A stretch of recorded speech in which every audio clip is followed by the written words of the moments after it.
Taarifa ambazo zimefikia mezani wakati ni kwamba Makamu wa Rais wa Jamhuri ya Muungano wa Tanzania Daktari Emmanuel Nchimbi ameandika barua kwenda kwa Rais wa Jamhuri ya Muungano wa Tanzania Daktari Samia Suluhu Hassan.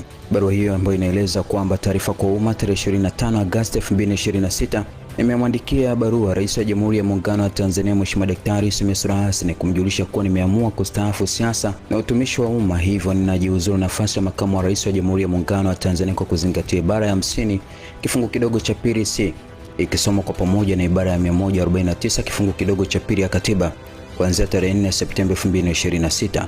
Tarehe 27 Agosti 2025 nilimwahidi Mheshimiwa Rais Daktari Samia Suluhu Hassan kuwa nitamsaidia yeye na nchi yetu kwa uwezo wangu wote na kwa uaminifu. Pia nilimhakikishia kuwa siku yoyote akiona anahitaji makamu mwingine wa rais nitaiachia nafasi hii. Nimejiridhisha pasipo shaka kuwa Mheshimiwa Rais anatamani mabadiliko, hivyo nimeamua kutimiza ahadi yangu.